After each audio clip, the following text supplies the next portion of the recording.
मम निवेदन सुनो विषय दुर्जना सदा कामरता कुछ नहीं मोर गुणा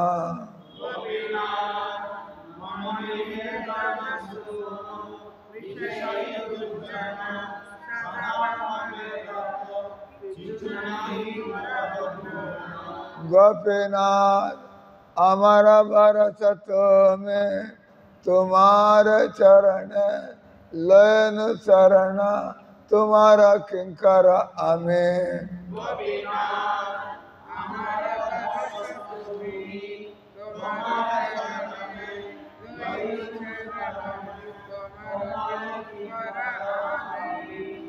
गोपीनाथ के मन सजीव मोर न जान भगति कर्म जड़मति पड़े संसार घोर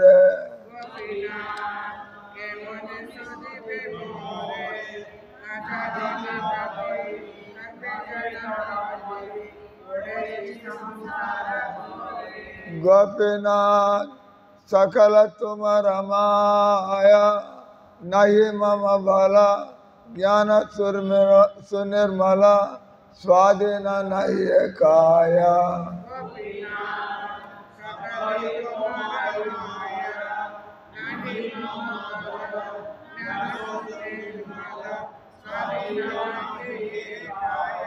गोपीनाथ नियत चरण स्थान मगे पामरा कांदिया कांदिया कर करुण दाना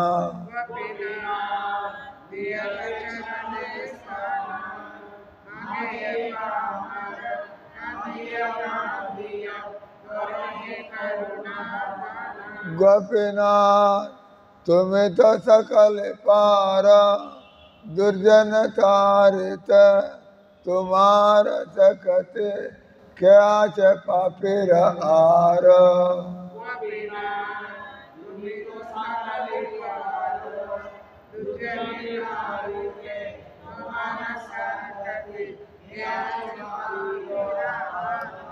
गोपीनाथ तुम्हें कृपा पारवारा जीवर कारण असीय प्रपंच लीला कैल सुविस्तारा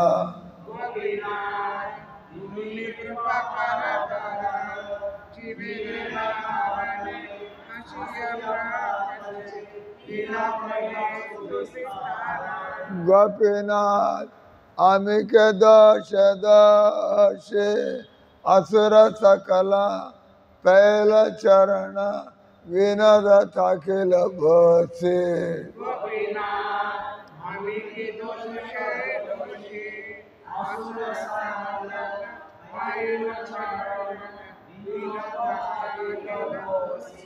गोपीनाथ गोपीनाथ गोपीनाथ गोपीनाथ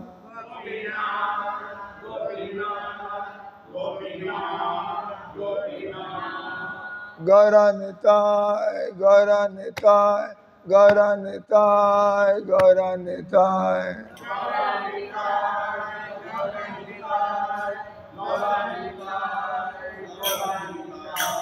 प्रभुपाद प्रभुपाद प्रभुपाद प्रभुपाद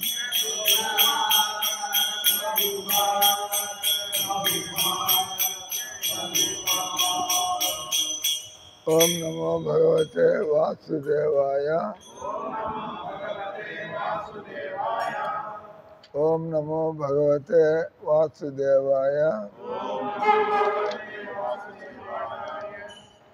ओम नमो भगवते वासुदेवाय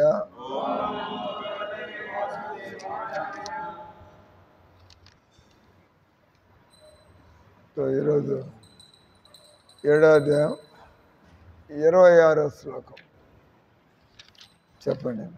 వేదాం సమతీతాని వేదాం సమతీతాని వర్తమానాని చార్జున వర్తమానాని చార్జున భవిష్యాణి చ భూతాని భవిష్యాణి చ భూతాని మాంతు వేద న కశ్చన మాంతు వేద న కశ్చన వేదాహం సమతీతాని వర్తమానాని చార్జున భవిష్యాణి చ భూతాని మాంతు వేద న కశ్చన. అనువాదం తాత్పర్యం శ్రీల ప్రభుపాదకి. భగవంతుడికి మనకి తేడా. భగవంతుడు నాకు అంతా తెలుసు, మనకి కొంతే తెలుసు. మనకి అంతా తెలుసుకోవడం వీలు కాదు, మన బతుకు సరిపోదు అన్నీ తెలుసుకోవడానికి. అంతే కదా, ఎన్ని విషయాలు ఉన్నాయి, ఎన్ని సబ్జెక్ట్స్ ఉన్నాయి, ఎంత జ్ఞానం ఉంది. వేదాహం సమతీతాని, వేద నాకు అన్నీ తెలుసు అంటే భగవంతుడు ఆయన చేసింది ఆయన కాబట్టి అంతా ఆయనకి తెలుసు. అంతే కదా, మనం చేసిన పనులు మనకు తెలుస్తూ ఉంటాయి, కానీ నువ్వు చేసిన పనులు ఏం చేసి నాకేం తెలుస్తాయి, చెప్పుకుంటే తప్పిస్తుంది. అయితే ఎంత గుర్తుపెట్టుకుంటాం అని భగవంతుడు ఆయన అంతా ఆయన చేశాడు కాబట్టి ఆయనకి అవన్నీ తెలిసి ఉండడంలో ఆశ్చర్యం ఏం లేదు. రెండోది, మనం గుర్తుపెట్టుకోలేము. భగవంతుడు మనలాంటి వాడు అనుకోకూడదు. భగవంతుడు మనలాంటి వాడైతే ఆయన ఏం భగవంతుడు. మనకి భగవంతుడికి తేడా అదే. మనం ఏదో కొద్దిగా ఆయన ఇచ్చినటువంటి జ్ఞాపక శక్తి, తెలివితేటలు. మనలో కూడా చాలామంది తేడాలు. ఒకళ్ళు విన్నది విన్నట్టుగా గుర్తుపెట్టేసుకోగలరు. మనం భజన పాడుతున్నాం, కొంతమంది 20 రోజులు పాడిన తర్వాత కంఠస్థం అవుతుంది, కొంతమందికి 10 రోజులు పాడితే కంఠస్థం అవుతుంది, కొంతమందికి ఎన్ని రోజులు పాడినా కూడా కంఠస్థం కాదు. కంఠస్థం అవుతుంది, మళ్ళీ 4 రోజులు మళ్ళీ పాడకపోతే మళ్ళీ మర్చిపోతాం. ఇదంతా మన బతుకు. కానీ భగవంతుడికి ఇలాంటి సమస్య ఏదీ లేదు. ఇందాక నేనేదో చదువుతున్న దానిలో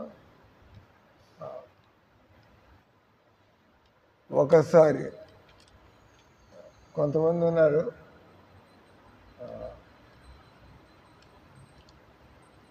ఒకసారి ఎవరి గురించి చదివింది, జీవితంలో ఒకసారి చదివితే జీవితం అంతా గుర్తుండిపోతుంది. వాళ్ళని శృతిధర అంటే విన్నది విన్నట్టుగా, అంటే వాళ్ళు ఇనిమాలు చదవకల్లా. నేను ఆ భజన పుస్తకం నన్ను ఒకసారి జయపతాక మహారాజ్ అడిగాడు, ఏమయ్యా నువ్వు భగవద్గీత నిన్ను గురువు చేయాలంటున్నారు, ఎన్ని మాటలు భగవద్గీత చదివావు, ఎంత భగవద్గీత గుర్తుందని కూడా కాదు, కనీసం ఎన్ని మాటలు చదివావు, ఎన్ని మాటలు తంటాలు పడ్డావు భగవద్గీత నేర్చుకోవడానికి. కనీసం భగవద్గీతని 10 మాటలు చదివావా, 20 మాటలు చదివావా, 100 మాటలు చదివా, 40 ఏళ్లలో ఎన్ని మాటలు చదివా భగవద్గీత లెక్కలేదు. చదువుతాను రోజు వారం అధ్యాయాలు మారుతూ ఉంటాయి, కొన్ని అతుక్కుంటూ ఉంటాయి, గుర్తుంటాయి, కొన్ని గుర్తుండవు. కానీ భగవంతుడు, అందుకే మనం ఎంత భగవంతుడు అనుగ్రహాన్ని పొందితే అంత మన బుద్ధి మెరుగుపడే అవకాశం ఉంది. ఆయన ఎవరికి ఏదైనా, హనుమంతుడికి ఉండే బలం, ఆ వ్యాసదేవుడికి ఉండేటువంటి ఆ జ్ఞాపక శక్తి. తర్వాత వాళ్ళు కొంతమంది పాటలు పాడగలిగేవాడు, కొంతమంది పెయింటింగ్ లేవాడు. నా రూమ్లో పుస్తకం ఉంది, ఆంజనేయుడు అంజనాద్రి పర్వతాల్లో తిరుపతిలో పుట్టాడని చెప్పి. కొంతమంది ఆంజనేయుడు పాకిస్తాన్లో పుట్టాడంటారు, కొంతమంది ఆంజనేయుడు హంపి క్షేత్రం కర్ణాటకలో, ఎక్కువ మంది అనేది అది కిష్కింద కిష్కింద అంటే కోతులు ఉండేటువంటి రాజ్యం. కిష్కింద కాండ. ఈ వాలి, సుగ్రీవుడు, హనుమంతుడు, రాముడు కొంతకాలం అక్కడ ఉంటాడు. బాలాకాండ, అయోధ్యకాండ, తర్వాత అరణ్యకాండ, తర్వాత కిష్కిందకాండ, ఆ తర్వాత సుందరాకాండ, ఆ తర్వాత యుద్ధకాండ, ఉత్తరాకాండ. కాండ అంటే మనం భాగాలని చెప్పచ్చు.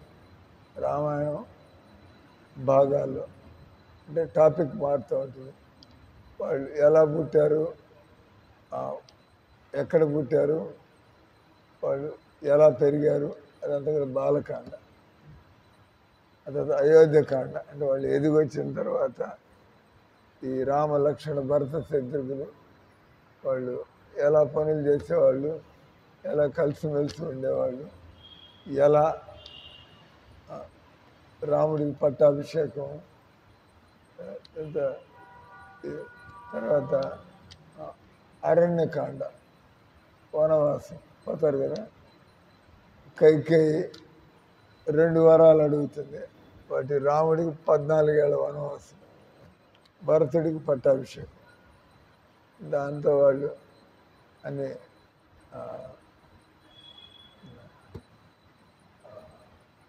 అన్ని తీసుకుని వెళ్ళిపోయారు, అరణ్యానికి వెళ్ళిపోయారు. రాముడు, లక్ష్మణుడు, సీత, ముగ్గురు కదా.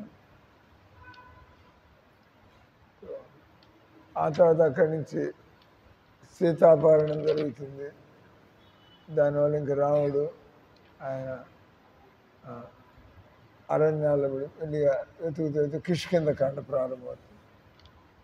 సీతమ్మ వారిని వెతకడానికి ప్రయత్నం చేస్తాం. వెళ్ళిగా పోతూ దక్షిణ భారత్, శ్రీలంక వైపు కిష్కిందకాండ. ఆ తర్వాత మొత్తానికి సీతమ్మ వారి ఆచూకీ దొరుకుతుంది. సీతమ్మ లంకలో ఉందని తెలుస్తుంది. ఆయన చెబుతాడు, ఎవడు జటాయు యొక్క అన్న సంపాతి ఆయన చెబుతాడు. ఆయన రెక్కలు తెగిపోయి ఉంటాయి, ఆయన రెక్కలు కాలిపోయి ఉంటాయి, కాలిపోయి ఒకసారి పోటీ పడి ఎంత మామూలు పక్షులు కాదు. జటాయు, సంపాతి ఇది మామూలు పక్షులు కాదు. గరుగుమంతుడు ఇట్లా, లేదా హనుమంతుడు ఎగురుతో సూర్యుడి దగ్గర ఇక్కడ ఉంటేనే సూర్యుడు ఎంత గట్టిగా ఉంటాడు, అంత దగ్గర అంటే కాలి మసిపూడి అవుతుంది. సూర్యుడి దగ్గరికి వెళ్తే ఈ శరీరం ఉండగలదు. ఇక్కడి నుంచి ఎండ తట్టుకోలేము, గంట సేపు ఎండలో, ఎండాకాలం మధ్యాహ్నం ఎండ. కానీ వాళ్ళకి తెలియక పిల్ల చేష్టలు పోటీ పడి పైకి పోతే కాలిపోయి కింద పడిపోతారు. ఆ తర్వాత అప్పుడు ఎప్పుడైతే నువ్వు రాముడి యొక్క సమాచారాన్ని, సీతమ్మ వారి సమాచారాన్ని నువ్వు రాముడికి అందిస్తావా, అంటే భగవంతుడికి సేవ చేసుకునే అవకాశం కలుగుతుందా, వెంటనే చమత్కారం జరుగుతుంది. మీరు మానవ జన్మెత్తి కృష్ణనామం జపం చేయడానికి తయారంటే ఈ జీవితంలో చమత్కారం. ప్రపంచం అంతా కూడా మాయలో పడి కొట్టుకుంటున్నారు. కానీ భక్తులు చక్కగా రోజంతా కూడా భగవంతుడి సేవలు, భగవంతుడి చింతన, భగవంతుడితో పాటు జీవితాన్ని గడుపుతున్నారు. ఎంత కాంట్రాస్ట్. మామూలు వ్యక్తులంతా కూడా ఎంతవరకు శరీరం, నా ఆస్తులు, నా ఇల్లు, నా ఉద్యోగం, నా పెళ్ళాం బిడ్డలు, నా సంసార బాధ్యత, దేవుళ్ళే పాళ్ళే. చనిపోయేప్పుడు చెప్పాం కదా, ఇవన్నీ కూడా ఎందుకు పని కర్మలు కదా. మీకు భగవద్గీతలో భగవంతుడు యజ్ఞార్థాత్ కర్మను అన్యత్ర లోకోయం కర్మబంధన. మనం భగవంతుడితో సంబంధం లేకుండా ఏ కర్మలు చేసినా కూడా అవన్నీ కూడా ఈ కర్మల ఫలితం అది, ఆ కర్మల ఫలితం అది, ఇటు పోతూనే ఉంటాం. ఏ సంసారంలో పడి కొట్టుకుపోతూ ఉంటాం. వేదాహం సమతీత అని నాకు అంతా తెలుసు. అంతా అంటే ఆయన అది కూడా చెబుతాడు. వేదాంతం సమతీతాన్ని వర్తమానాన్ని చదివిన భవిష్యాన్ని చెబుతాను. నాకు వర్తమానం ఏం జరగబోతుందో తెలుసు. జరిగినవి మనకు గుర్తుండవు. వెనకటి జన్మలో నువ్వు ఏ జన్మలో ఎక్కడున్నావు అంటే ఏం చెప్పగలవా? నీ వెనక జన్మ ఎవడయ్యా నువ్వు ఎక్కడున్నా అంటే మనకేం తెలుసు. అని భగవంతుడు ఏమన్నాడు? వర్తమానంలో జరుగుతున్నదంతా ఏం జరగబోతే మూడో ప్రపంచ యుద్ధం అవుతుందా, అక్కడికి యుద్ధం ఆగిపోతాం అనేది తెలియదు. మనం ఏదో ఇంగ్లీష్లో సాగుతుంది. కొంతమంది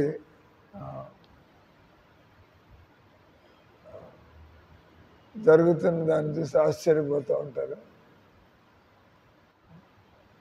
జరిగిన దాని గురించి ఆశ్చర్యపోతూ ఉంటారు. వాళ్ళకి ఏమీ అర్థం కాకుండా వాట్ హ్యాపెండ్ అంటే మనకి ఏ క్షణం అవుతుందో మనకి తెలియదు.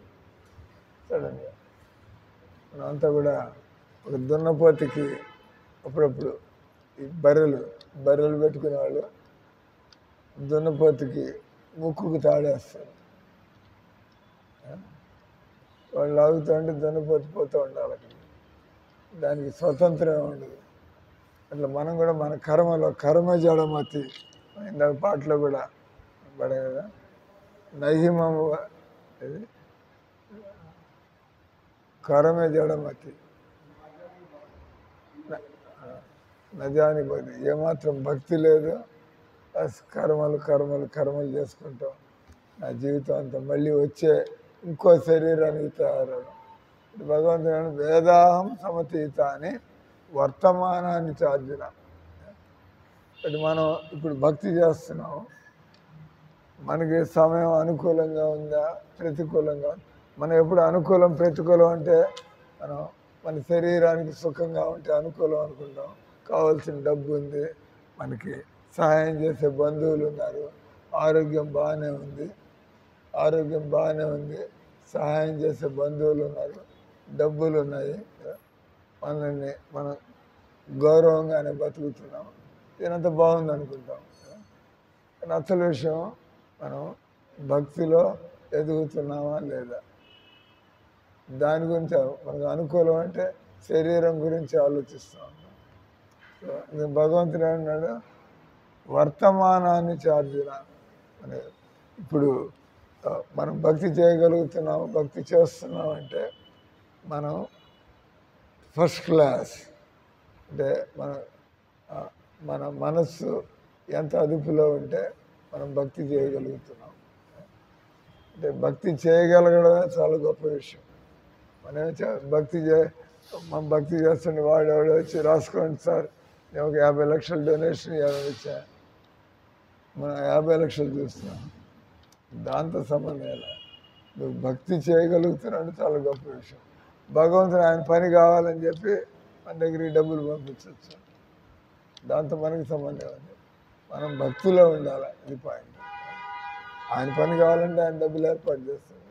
ఆయన పని లేటుగా ఇప్పుడు 4 నెలల నుంచి మా ఫ్యాబ్రికేషన్ వెల్డింగ్ పనులు ఈరోజు ప్రారంభమైందంట కదా, రేకులే 4 నెలల నుంచి కింద అడిగి చెప్పి గొడవ పడి అనేం కావట్లే. ఆ టైం వచ్చినట్టుంది. మనుషులు దిగారు, ఒక 5 మంది దిగారు, అని పనులు జరుగుతున్నాయి. అంటే మనం చేయాలని చూస్తున్నాం, ఆయన పనే. కానీ ఆయన శాంక్షన్ చేసినప్పుడు పనులు వేదాంతం సమతీత అని భవిష్యాన్ని చెబుతాని. భవిష్యత్తులో ఏమవుతుంది మనం భవిష్యత్తు గురించి చింతించక్కర్లా. నేను భగవంతుడు నా భక్తి చేస్తే నేను చూసుకుంటా అంటున్నాను. అంటే మనం భక్తి చేస్తున్నాం అంటే మనం అనుకోవచ్చు నా భవిష్యత్తు ఉజ్వలంగా ఉండబోతుంది, నా భవిష్యత్తు బ్రహ్మాండంగా ఉండబోతుంది. ఎందుకంటే నేను ప్రభుపాద చెప్పినట్లుగా చక్కగా నా రోజుని మంగళారతి మిస్ కాకుండా, నేను గురువందన మిస్ కాకుండా భగవంతుడి శృంగార దర్శనాన్ని మిస్ కాకుండా, సంధ్యార్తిని మిస్ కాకుండా, భాగవతాన్ని వినకుండా ఉండకుండా, నేను భగవద్గీతని తెలుసుకోకుండా రోజంతా మీరు నిద్రపోతే మీరు అటెండ్ అయినంత మాత్రాన గీత అటెండ్ అయ్యే భాగవతం అటెండ్ అనుకోమాకండి. మిగతా ఏమైనా బహుశా భజనలు చేస్తున్నారు కదా సంధ్యార్తి. క్లాసులో కూర్చోవడం కాదు, క్లాస్ వినడాన్ని క్లాస్ అటెండ్ అవ్వడం అంటారు కదా. అంటే ఇక్కడ కృష్ణుడు ఆయన్ని మాత్రం ఎవరూ తెలుసుకోలేరు. భగవంతుడు ఎందుకు చేస్తున్నాడు, ఎప్పుడు చేస్తాడు, ఎలా చేస్తాడు, భగవంతుడికి ఆయన మనం అంటే పెద్దానికి తయారవ్వాలి కదా. మనం పెద్దానికి తయారవ్వాలి. నువ్వు పరీక్షలో పాస్ కావాలంటే సంవత్సరం అంతా చదవాలి. భగవంతుడు ఆయన కూడా సందీపని ముందు స్కూల్కి వెళ్ళాడు. భగవంతుడు కూడా స్కూల్కి పోయాడు. ఆయన మనం చదువుకున్నట్టుగా మన చదువులు ఎప్పుడు పూర్తవుతాయి? 5వ సంవత్సరంలో స్కూల్కి పోతాం. 25 సంవత్సరాలకి మనకి MBBS బీటెక్ పూర్తవుతుంది. 20 సంవత్సరాలు. భగవంతుడు సందీపని ముని ఆశ్రమానికి పోయి ఆయన 60 రోజుల్లో బీటెక్కే కాదు, MBBS కాదు, ఆయన అన్ని విద్యలు ఆయుర్వేదం నేర్చుకున్నాడు, ధనుర్వేదం నేర్చుకున్నాడు, ఆయన శిల్పశాస్త్రం నేర్చుకున్నాడు, సంగీత శాస్త్రం నేర్చుకున్నాడు, ఆయన నృత్యం నేర్చుకున్నాడు. అంతా 30 రోజుల్లో మొత్తం ప్రపంచంలో అవన్నీ చేయగలలేదు. మీరు బతుకంతా డ్యాన్స్ చేసినా కూడా ఇంకా ఆ కథాకళి తెలియదు, భరతనాట్యం తెలియదు, రకరకాలు ఉన్నాయి డ్యాన్సులు. ఏదో మీరు నేర్చుకుని భరతనాట్యం టుక్కుని కొట్టుకుంటూ 4 డబ్బులు సంపాదించండి మన బతుకు. భగవంతుడు అంటే ఆయనకు అసలు నేర్చుకోకల, ఆయన నుంచే అన్ని విద్యలు వచ్చినాయి. అది భగవంతుడు మళ్ళీ నేర్చుకోలేదు అక్కడ. అంటే మనం అంతా కూడా నేర్చుకోవాల్సింది అటు గురువు దగ్గరికి పోవాలి, నేర్చుకోవాలి ఏ విద్యను కూడా. కానీ భగవంతుడు అందుకోసం పోతున్నాడు. కానీ ఆయన నిజంగా గురుకులంలో నేర్చుకోవాల్సింది ఏమీ లేదు. హరే కృష్ణ హరే కృష్ణ కృష్ణ కృష్ణ హరే హరే హరే రామ హరే రామ రామ రామ హరే హరే.